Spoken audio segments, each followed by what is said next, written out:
राज्याचे उपमुख्यमंत्री यांनी निवेदन केलं, त्या निवेदनावर मी बोलायला उभा नाही, मला माहिती आहे त्यावर बोलता येत नाही. पण अध्यक्ष महोदय, या सभागृहाची एक प्रथा आहे, परंपरा आहे, नियम आहे की ज्या वेळेला एखादा अधिवेशन सुरू असताना एखादा धोरणात्मक निर्णय सरकारला जाहीर करायचा असेल. आता isakal.com आहे देशातील नंबर 1 ची मराठी न्यूज वेबसाईट. प्रत्येक अपडेटसाठी isakal.com ला नक्की भेट द्या. तर तो पहिल्यांदा विधिमंडळासमोर सदस्यांसमोर धोरणात्मक निर्णय जाहीर करावा लागतो, हा नियम आहे. पण आजकाल ह्या नियमाची पायमल्ली होतीये आणि ती पायमल्ली बाहेर होते एवढं नाही, तर विधिमंडळाच्या आपल्या अखत्यारीत असलेल्या आवारामध्ये सुद्धा होतीये. हे जे आता व्हिजन डॉक्युमेंटचं सांगितलं, याची अनाउन्समेंट आता सरकार करतंय.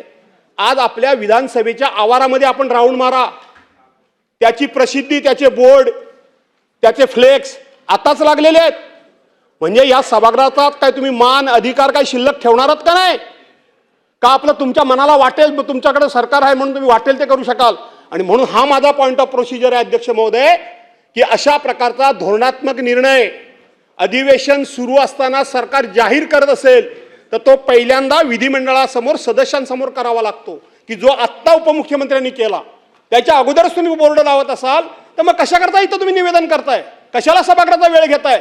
तुमच्या मनाला वाटेल तसं तुम्ही काम करायला सुरुवातच केली असाल. हा माझा पॉइंट ऑफ ऑर्डर आहे अध्यक्ष महोदय, प्रोसिजर आहे अध्यक्ष महोदय. अध्यक्ष महोदय, जो पॉइंट ऑफ प्रोसिजर त्यांनी दिलेला आहे त्याच्याबद्दल मला पण काही माझी भूमिका आणि सरकारची भूमिका सांगायची. हे आपण राज्यव्यापी नागरिक सर्वेक्षण केले 18 जून पासून 17 जुलैपर्यंत. 30 तारखेला आपलं अधिवेशन सुरू झालेलं आहे. अधिवेशनाच्या आधीचाच हा निर्णय कॅबिनेटचा, राज्य सरकारचा, महायुती सरकारचा असल्यामुळं त्या आधी कॅबिनेट आम्ही असं नाही केलं. 30 जूनच्या नंतर निर्णय जाहीर केलेला नाही. अधिकची माहिती दोन्ही बाजूच्या सन्माननीय सदस्यांना व्हावी त्याकरता हे निवेदन दिलेलं आहे. आम्हाला कुठंही कुणाचाही अवमान करायचा नाही. आम्हालाही माहिती आहे की विधिमंडळ चालू असताना कुठलेही धोरणात्मक निर्णय पहिल्यांदा सभागृहाला सांगितले जावेत आणि नंतर बाहेर, हे आम्हाला ज्ञात आहे. देश विदेशातील प्रत्येक घडामोडींचे लाईव्ह अपडेट मिळवण्यासाठी आता साम टीव्हीच्या सर्व सोशल मीडिया प्लॅटफॉर्मला लाईक, फॉलो आणि सबस्क्राईब करा.